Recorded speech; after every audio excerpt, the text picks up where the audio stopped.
The year 1847 was etched into the annals of American expansion as a period of relentless westward migration, a time when the vast, untamed wilderness beckoned with promises of new beginnings and spiritual freedom.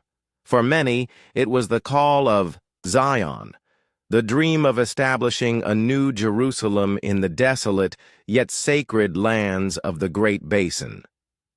It was into this crucible of fervent faith and rugged determination that the Whitmore family arrived, their covered wagons creaking under the Ace's weight of their possessions and the immense hope of a new life. Elijah Whitmore was not a man easily forgotten. Even amidst the stoic, sun-baked faces of the Mormon pioneers who forged their path through the unforgiving terrain of the Utah Territory, he stood out. He was a man of imposing stature, broad-shouldered and tall, with a thick, dark beard that framed a face etched with both conviction and an unsettling intensity in his deep-set eyes. He carried himself with an air of quiet authority, a man who expected to be obeyed and usually was. His arrival in the nascent settlement, a cluster of hastily erected log cabins and canvas tents huddled by a nascent creek, was met with the usual blend of communal welcome and cautious scrutiny. Every new soul was a potential asset, a new hand for the plow, a new voice for the choir, but also a new personality to integrate into the tightly knit, religiously driven community. What immediately set Mr. Whitmore apart, however, was not just his imposing presence, but the sheer size and unusual composition of his household. He arrived not with one wife, but with 4. This, in itself, was not entirely unheard of in the burgeoning Mormon settlements of the time, where the practice of plural marriage, or the principle, was slowly taking root, a controversial but deeply held tenet of their faith. Yet, the manner in which Mr. Whitmore presented his family and the distinct personalities of his wives quickly became a subject of hushed whispers and curious glances among the other settlers. There was Sarah, his first wife, a woman whose delicate features and ethereal beauty seemed out of place amidst the harsh realities of pioneer life. She moved with a quiet grace, her eyes often downcast, her hands perpetually busy with needlework. She was the picture of demure piety, her devotion to Elijah and the principle seemingly absolute. Yet a keen observer might catch a flicker of something else in her eyes, a shadow of melancholy that hinted at a deeper, unspoken sorrow. She spoke little, her voice soft, almost a whisper, and she seemed to exist in a world slightly apart from the bustling activity around her. Next was Rebecca, a woman of striking contrasts. Her fiery red hair and sharp, intelligent eyes spoke of a spirit that chafed against the strictures of their communal life. She was outspoken, fiercely independent, and possessed a quick wit that could both charm and sting. She was a woman of action, her hands strong and capable, always busy with the practicalities of setting up their new home. Her acceptance of the principle seemed less a matter of quiet devotion and more a pragmatic, perhaps even rebellious choice. There was an undeniable tension between her and Sarah, a silent rivalry that simmered beneath the surface of their polite interactions. Then came Mary, the youngest of the 4, barely 20 years old, her youth and vivacity a stark contrast to the weariness etched on the faces of the older wives. She was vivacious, with a ready laugh, and an infectious optimism that seemed almost out of place in the desolate landscape. She embraced the principle with an almost childlike enthusiasm, seemingly thrilled by the idea of a large communal family. She doted on Elijah, her adoration almost palpable, and she seemed oblivious, or perhaps simply chose to ignore, the undercurrents of tension that occasionally rippled through the household. Finally, there was Martha, the most enigmatic of the quartet. Older than Rebecca, her face was a roadmap of a life lived hard, her eyes shrewd and watchful. She was quiet, almost unnervingly so, observing everything with a keen, discerning gaze. She rarely offered an opinion, but when she did, her words carried a weight that commanded attention. Her relationship with Elijah seemed less one of romantic love and more of a deep, unspoken understanding, perhaps even a shared secret. She was the anchor of the household, the one who managed the logistics, organized the chores, and ensured the smooth, if sometimes strained, functioning of their complex family unit. Elijah Whitmore, with his 4 wives, quickly established himself. He was a diligent worker, his hands strong, his mind sharp. He participated in the communal efforts to build the settlement, his contributions significant. He spoke eloquently of his faith, his devotion to the principle unwavering, and he quickly gained a reputation as a man of deep conviction, a pillar of the burgeoning community. Yet even as he integrated, the unusual dynamics of his household continued to draw attention.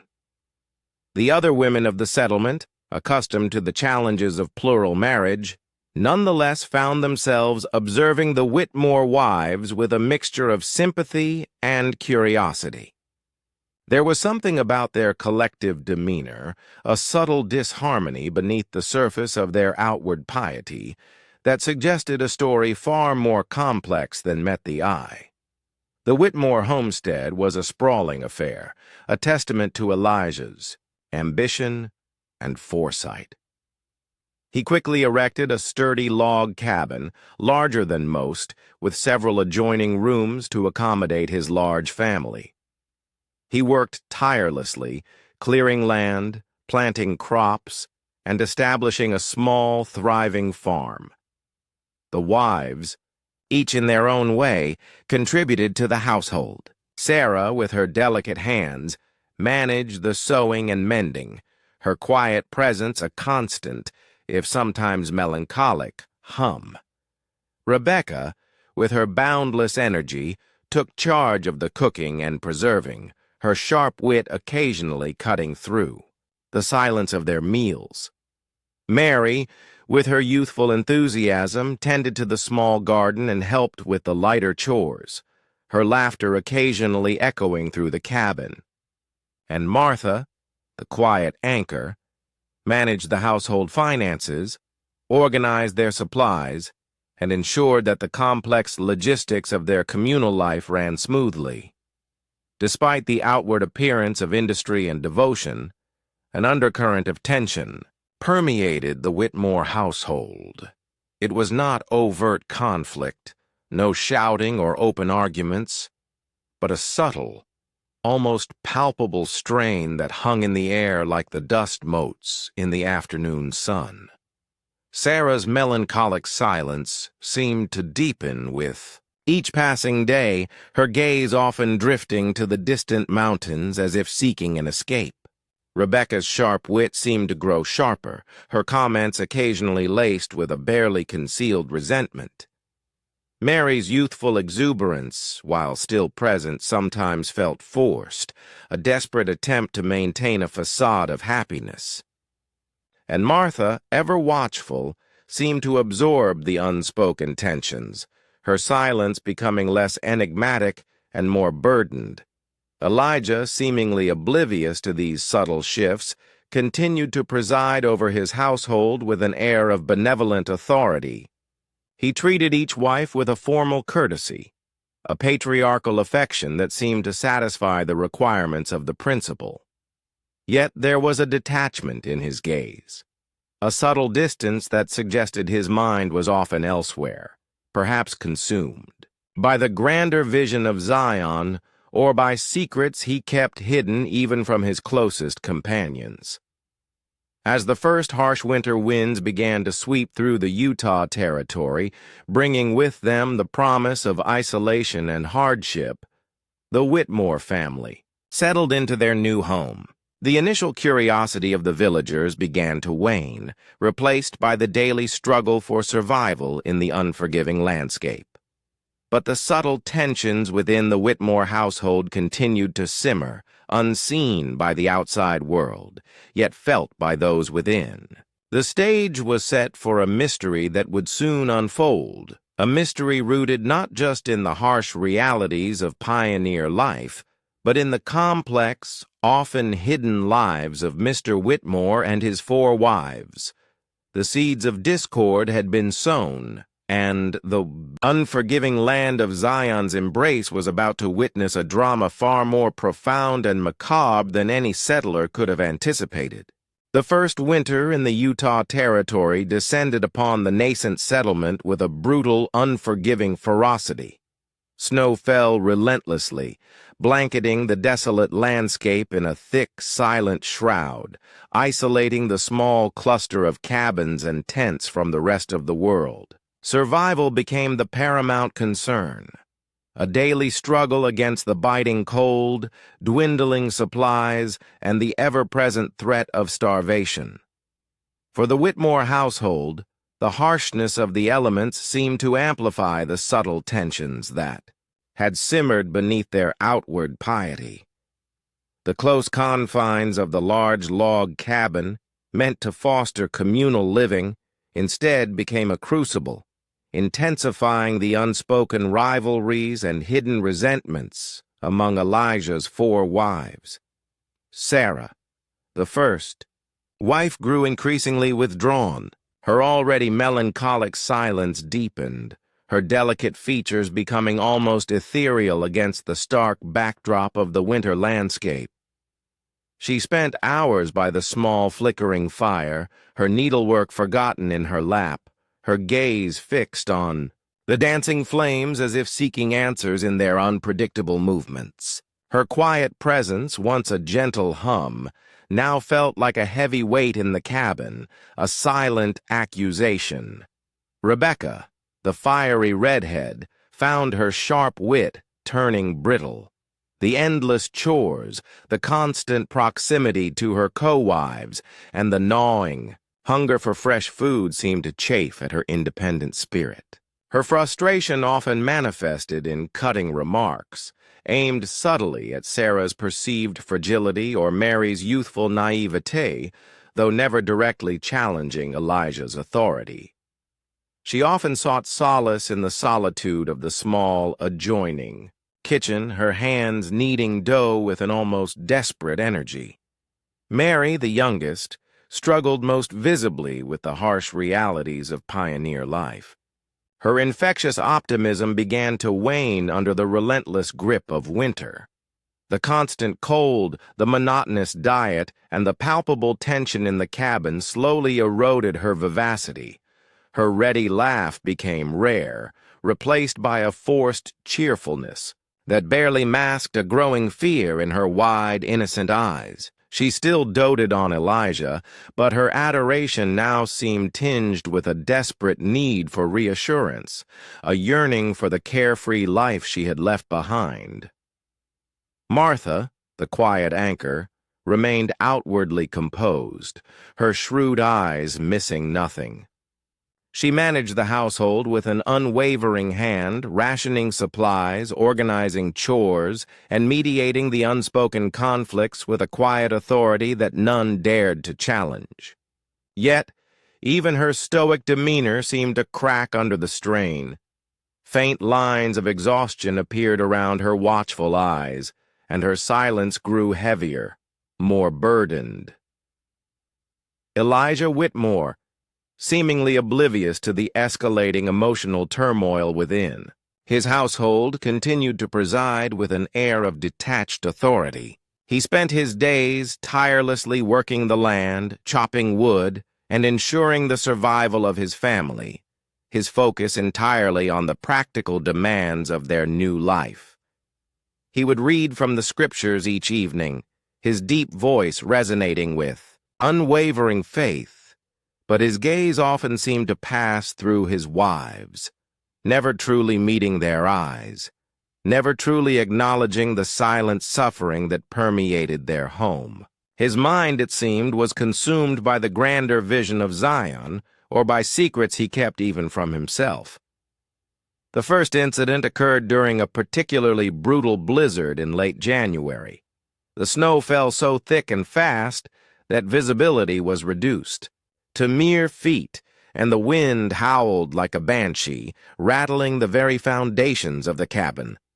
The family was confined indoors, huddled around the meager fire, the silence broken only by the roar of the wind and the crackling of burning logs. Elijah was reading from the Book of Mormon, his voice a low drone against the storm's fury. Sarah sat by the window, staring out at the swirling white, her face pale. Rebecca was mending a torn blanket, her brow furrowed in concentration. Mary was attempting to braid Martha's hair, her fingers clumsy with cold. Martha sat quietly, observing them all. When Elijah finished reading, he looked up. "Where is Mary?" he asked, his voice suddenly sharp.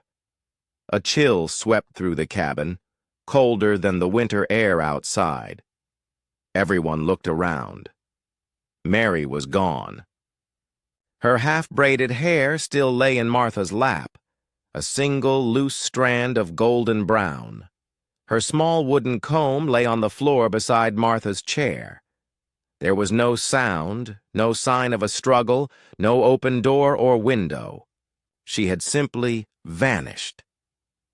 Elijah sprang to his feet, his imposing figure filling the small room. "Mary!" he bellowed, his voice echoing in the sudden, terrifying silence. He rushed to the door, tearing it open, but the blizzard outside was a blinding, swirling vortex of white. No one could have survived more than a few minutes in such conditions.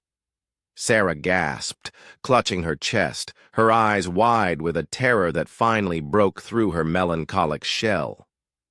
Rebecca dropped the blanket, her face ashen, her sharp wit momentarily dulled by shock. Martha, however, remained unnervingly calm, her eyes scanning the room, taking in every detail, every absence. They searched the cabin frantically, turning over furniture, peering into every nook and cranny, calling Mary's name until their voices were hoarse. But there was no trace.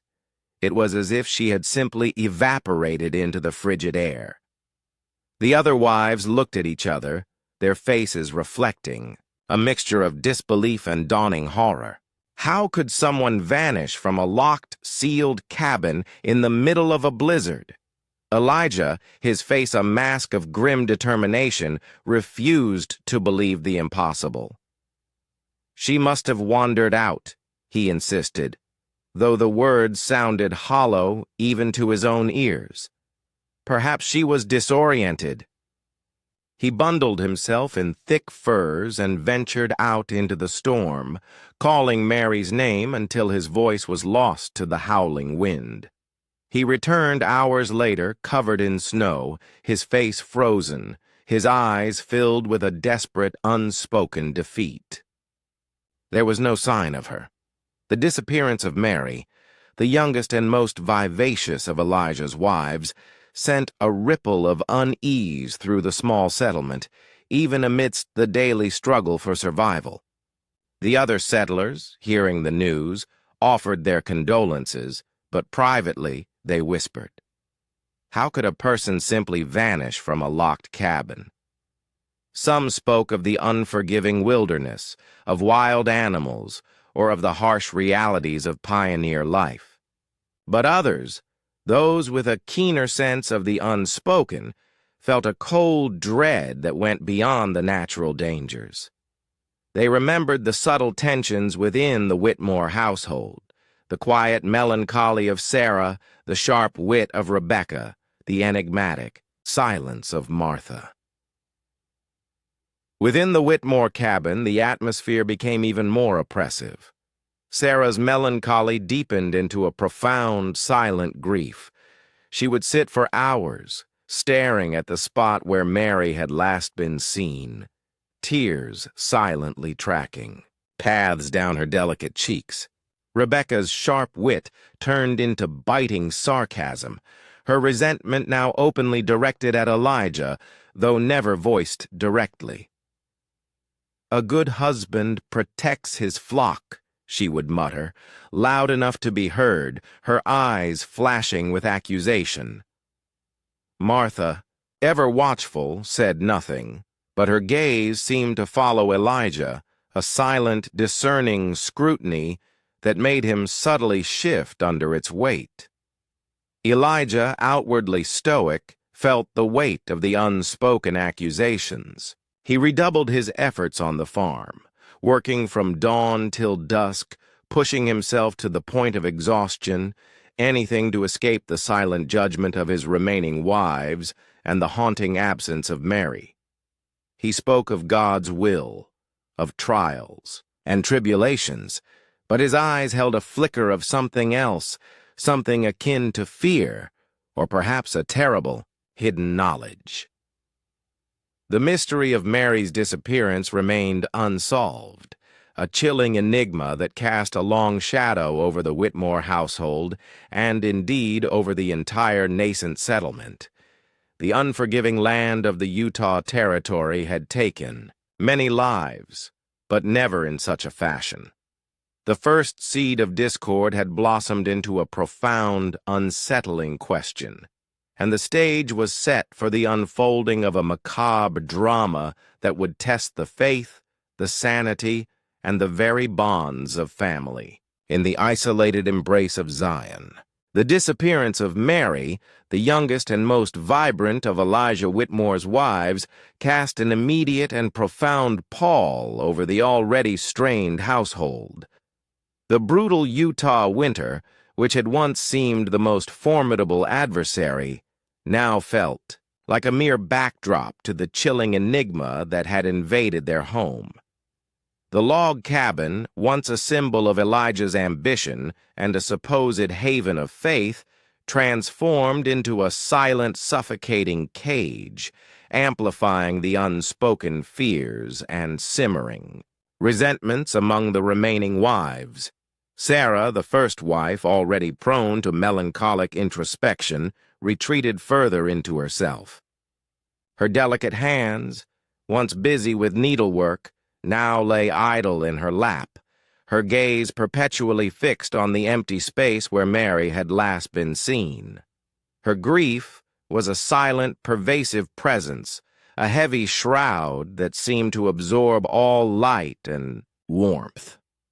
She moved through the cabin like a ghost, her soft footsteps barely audible, her rare utterances reduced to faint whispers that spoke of a profound, unshakable sorrow. She no longer looked at Elijah with quiet devotion, but with a distant, almost accusatory sadness, as if his very presence was a constant reminder of their loss, or perhaps of a deeper, unacknowledged failing. Rebecca, the fiery redhead, found. Her sharp wit honed into a weapon of subtle, cutting sarcasm. Her frustration, once aimed at the general hardships of pioneer life, now focused almost entirely on Elijah. She never directly challenged his authority, for that would be a transgression against both the principle and the patriarchal order of their society.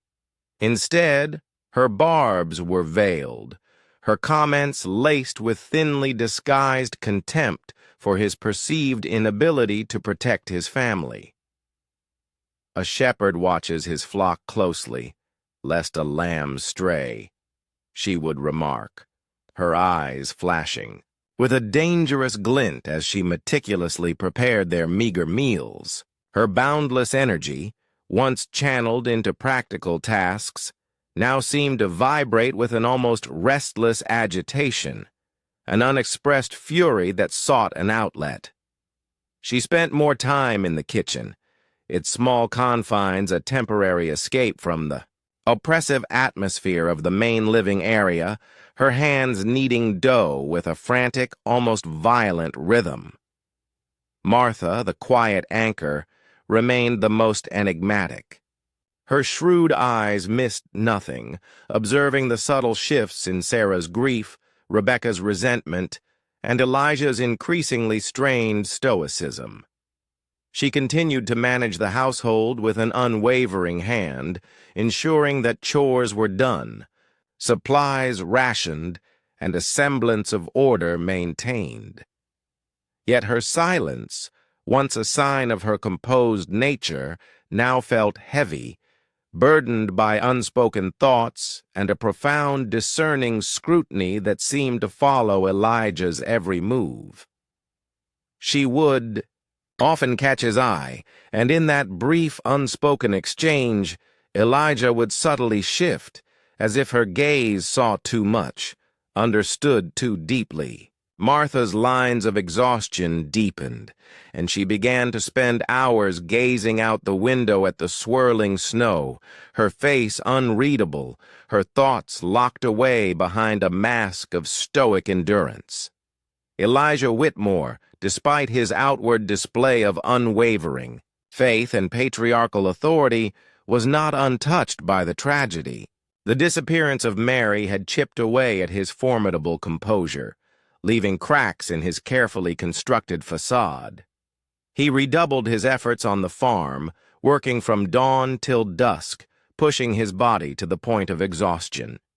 The physical labor was a desperate attempt to drown out the haunting silence of Mary's absence and the unspoken accusations from his remaining wives. He would still read from the scriptures each evening, his deep voice resonating with conviction, but his gaze often seemed to pass through his wives, never truly meeting their eyes, never truly acknowledging the silent suffering that permeated their home. He spoke of God's will, of trials and tribulations, but his own eyes held a flicker of something else, something akin to fear, or perhaps a terrible hidden knowledge that he dared not confront.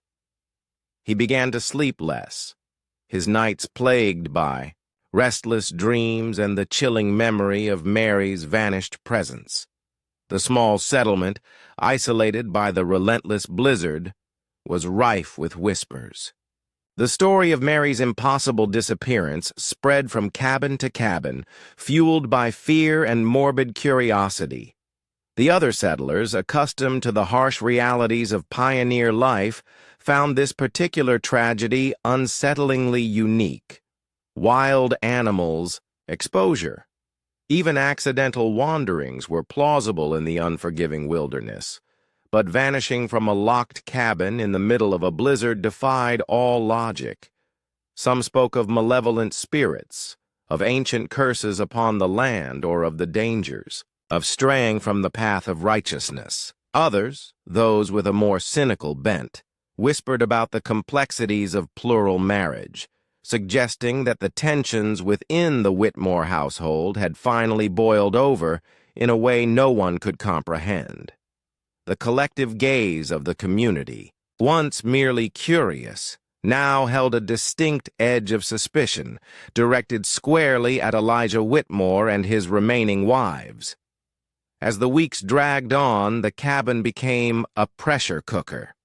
The constant proximity, the shared grief, and the unspoken resentments created an almost unbearable atmosphere.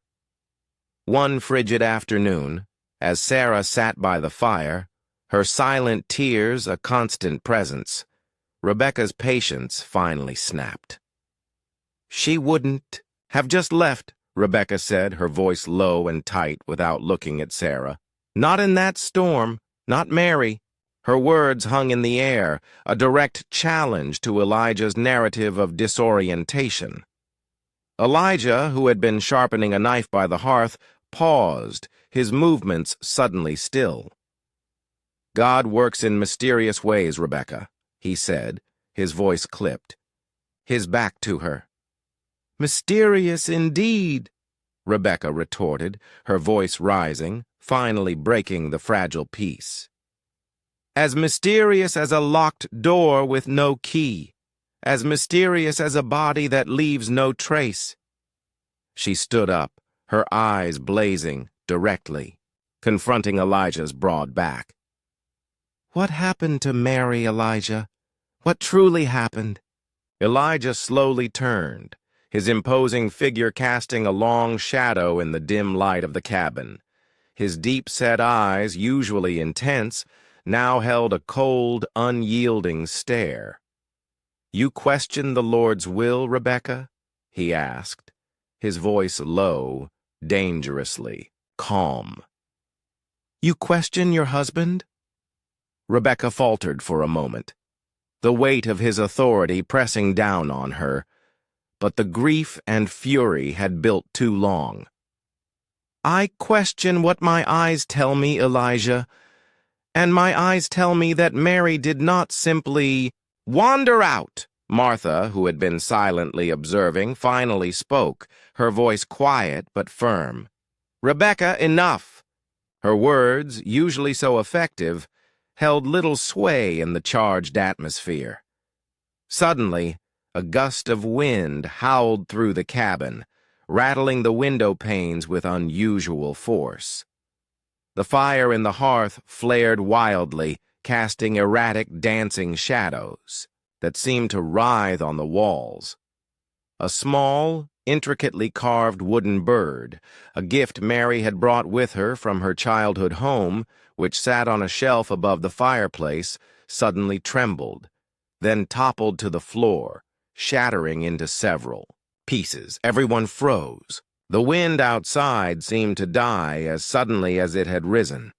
The fire settled, its flames flickering normally. The broken bird lay on the floor, a stark reminder of the sudden, inexplicable disturbance. Elijah stared at the broken bird, a flicker of something akin to fear or perhaps recognition in his eyes. Rebecca, her anger momentarily forgotten, looked from the shattered bird to Elijah, her face pale. Sarah gasped, a silent sob escaping her lips. Martha, however, remained still, her shrewd eyes fixed on Elijah, a subtle knowing in their depths. The incident, though brief, was a chilling echo of Mary's inexplicable vanishing, a subtle confirmation that something unnatural, something beyond their understanding, was indeed at play within the Whitmore household. The second disappearance occurred just 2 weeks later, during a period of relative calm in the weather. It was Rebecca. She had been in the kitchen, preparing the morning meal, her usual clatter of pots and pans a comforting, if sometimes irritating sound. Sarah and Martha were in the main room, Sarah by the fire, Martha mending Elijah's coat. Elijah was outside, tending to the livestock.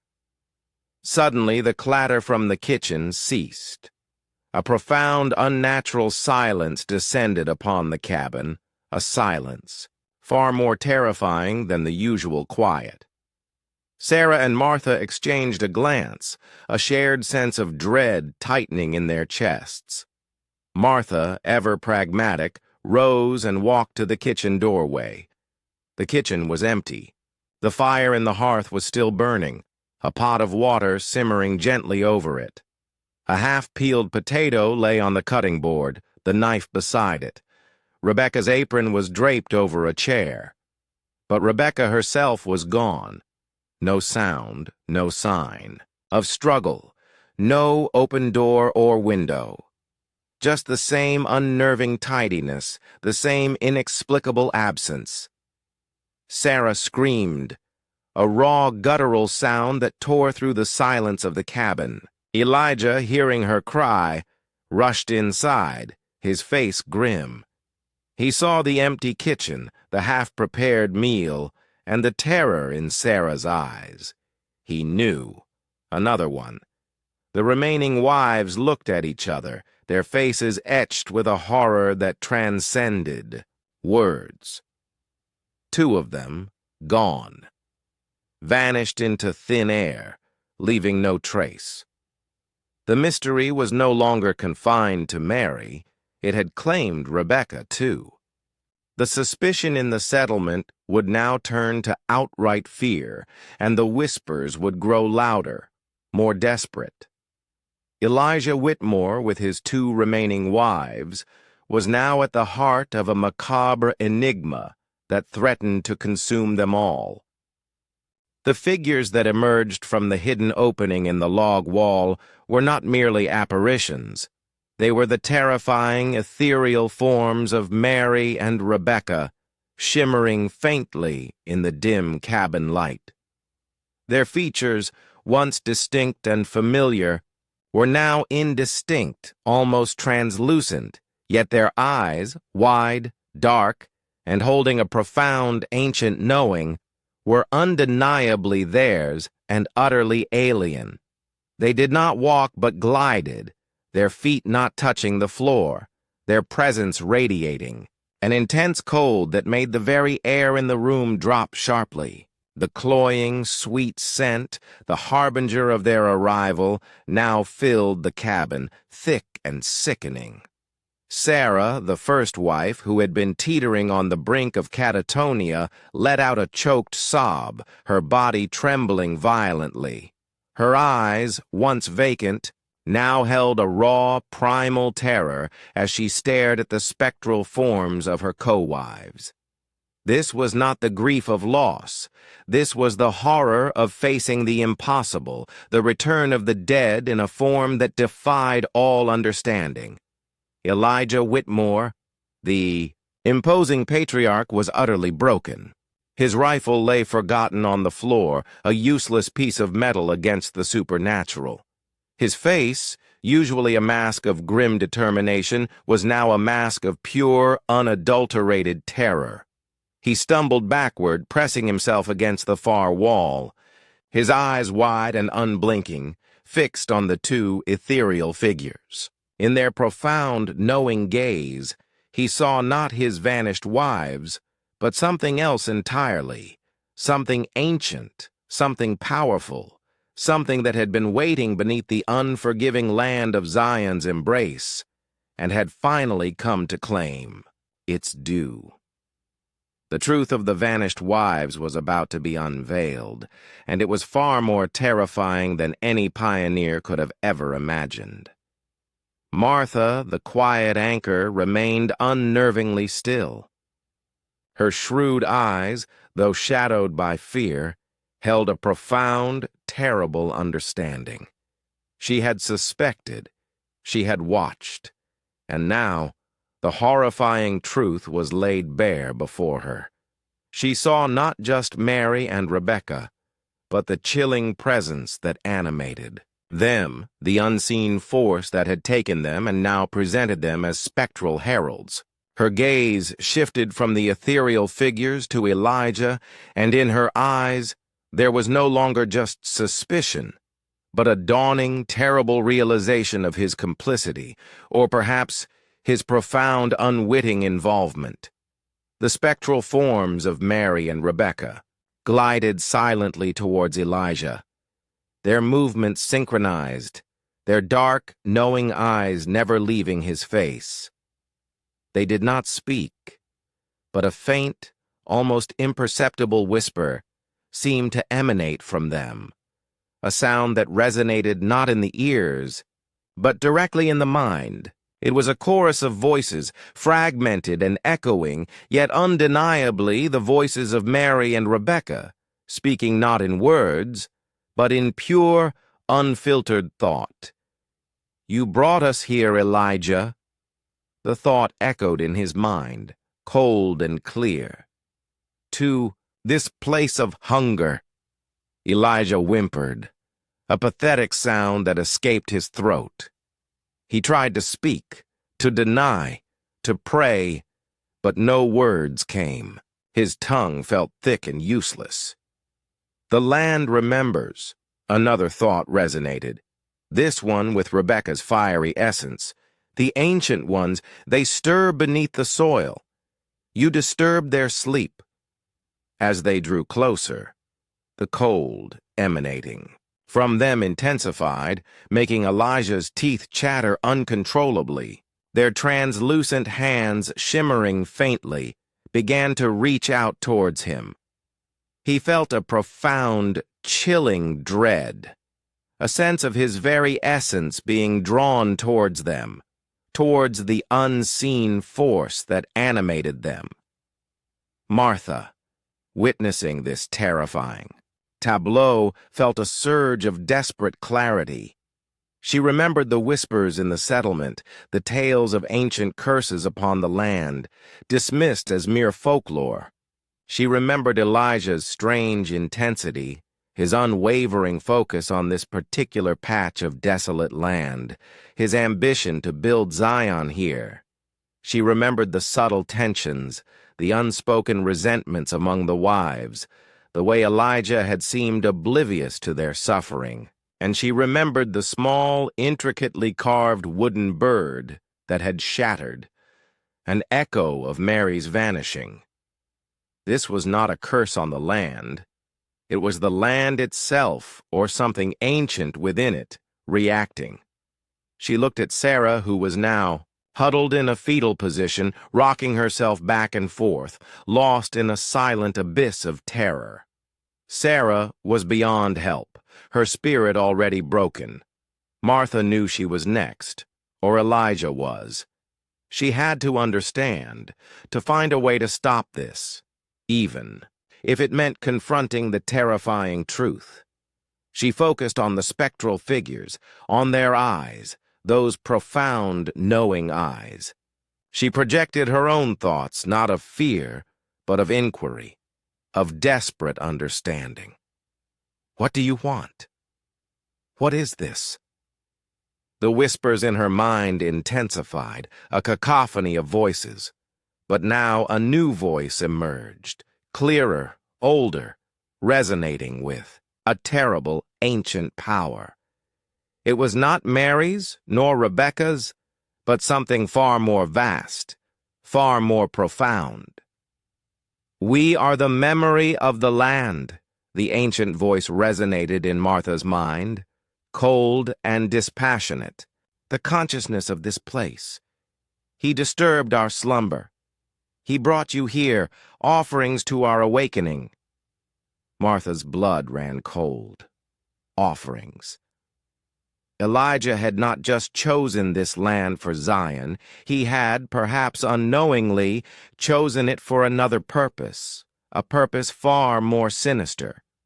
The intense cold, the cloying scent, the vanishing forms. It was all part of a process, a consumption. The spectral forms of Mary and Rebecca reached Elijah. Their translucent hands passed through his body, and he let out a silent, agonizing scream that echoed only in the minds of Sarah and Martha. He convulsed violently, his body writhing, his eyes wide and staring, fixed on the ethereal figures.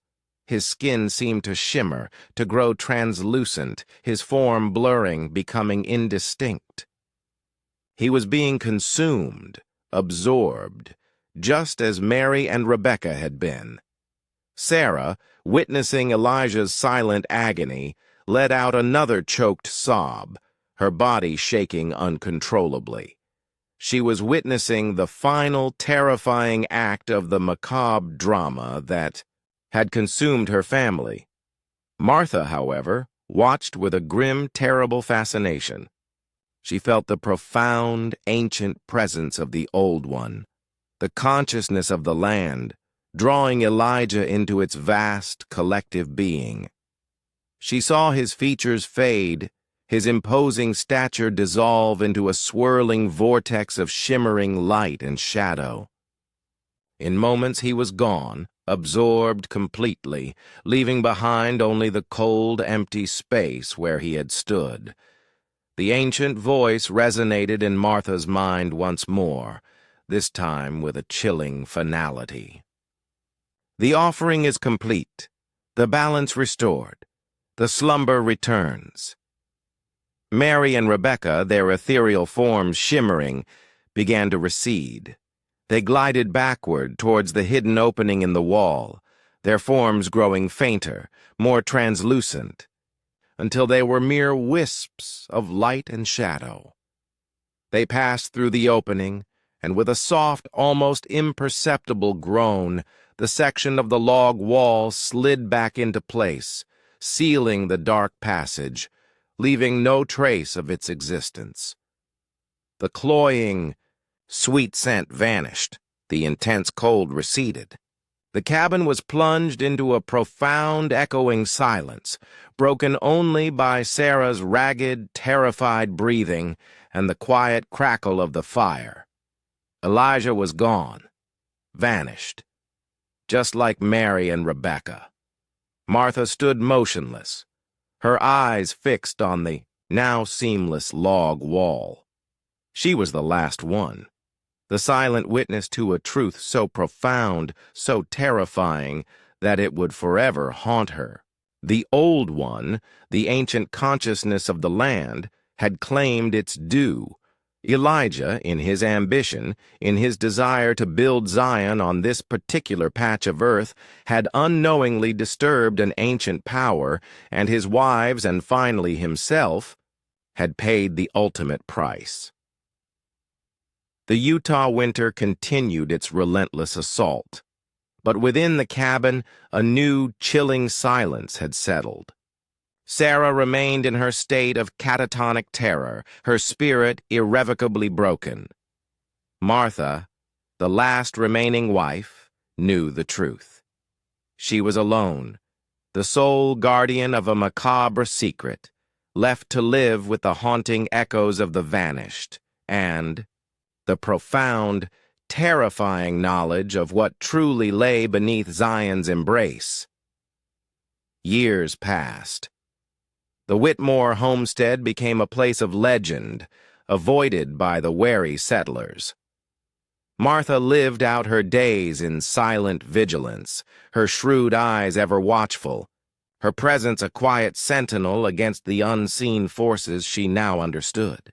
She never spoke of the truth, her secret a heavy burden carried to her grave. The old one lay dormant beneath the earth, its hunger temporarily sated, its vast collective consciousness waiting. The mysterious case of Mr. Whitmore and his four. Wives had reached its horrifying conclusion, leaving behind only Martha's silent legacy and the chilling truth of the ancient claim.